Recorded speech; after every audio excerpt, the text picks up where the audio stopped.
मध्य प्रदेश, जिसे देश का दिल कहा जाता है, एक समृद्ध धार्मिक और आध्यात्मिक धरोहर से सुसज्जित राज्य है। प्रदेश में अनेक ऐसे पवित्र स्थल हैं जो श्रद्धालुओं के साथ साथ पर्यटकों को भी समान रूप से आकर्षित करते हैं। मुख्यमंत्री डॉक्टर मोहन यादव के दूरदर्शी नेतृत्व में प्रदेश सरकार इन धार्मिक स्थलों के संरक्षण और विकास के लिए लगातार प्रयासरत है। धार्मिक पर्यटन को नई दिशा देने के उद्देश्य से सरकार इन स्थलों का नवीनीकरण कर रही है, जिससे न केवल सांस्कृतिक विरासत सशक्त हो रही है, बल्कि राज्य की आर्थिक गतिविधियों को भी बल मिल रहा है।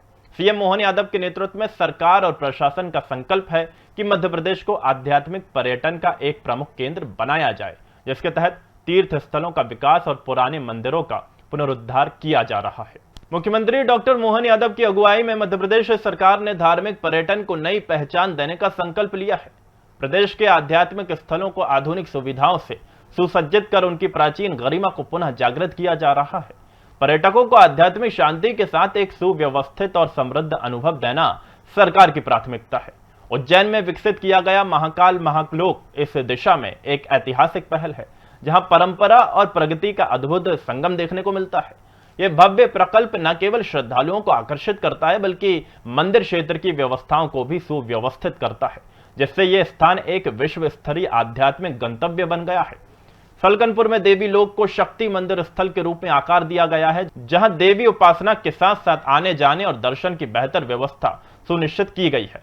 सागर में संत रविदास लोक संत रविदास की शिक्षाओं और उनके सामाजिक संदेशों को समर्पित स्थल के रूप में आकार ले रहा है। अमरकंटक में मां नर्मदा महालोक प्राकृतिक सौंदर्य और आध्यात्मिकता के संगम को और अधिक प्रभावशाली रूप दे रहा है। यहाँ तीर्थ यात्रियों के लिए नई सुविधाएं जोड़ी जा रही हैं, जिससे यात्रा और सुखद और स्मरणीय बन सके। मध्य प्रदेश पर्यटन बोर्ड अब वैश्विक स्तर पर धार्मिक पर्यटन को बढ़ावा देने के लिए वैश्विक बाजारों के साथ सक्रिय भागीदारी निभा रहा है। विदेशी पर्यटकों को आकर्षित करने के लिए लोकल कम्युनिटी को जोड़ते हुए आदिवासी अंचलों में सब्सिडी युक्त ग्रामीण होम स्टे मॉडल विकसित किए जा रहे हैं। इसके लिए प्रशिक्षण कार्यक्रम चलाए जा रहे हैं, जिससे मेहमानों को सुरक्षित सांस्कृतिक और पारंपरिक अनुभव मिल सके। सीएम मोहन यादव के नेतृत्व में इन तमाम पहलों के जरिए मध्य प्रदेश न केवल तीर्थ पर्यटन की दृष्टि से समृद्ध होता जा रहा है, बल्कि इससे राज्य की आर्थिक स्थिति भी सुदृढ़ हो रही है।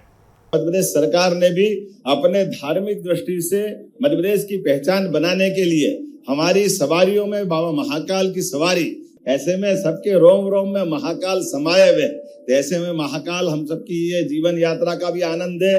लेकिन लौकिक रूप से आज निराकार से साकार की यात्रा धारण करके सावन के महीने में बाबा महाकाल जब घूमते हैं, तो हमारे सारे लोगों का, प्रदेश का और देश का और अब तो सनातन संस्कृति का मान एक अलग प्रकार से कहां पहुंच जाता है।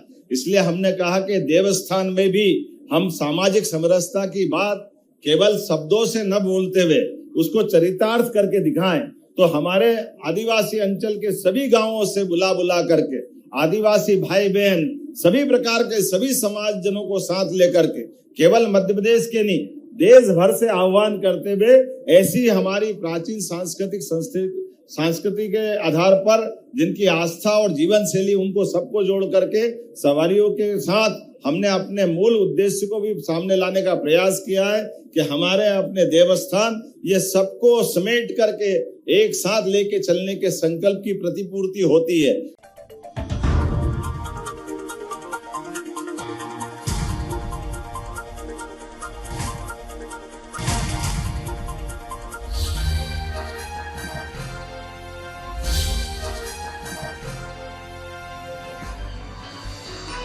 आप देख रहे हैं दखल न्यूज।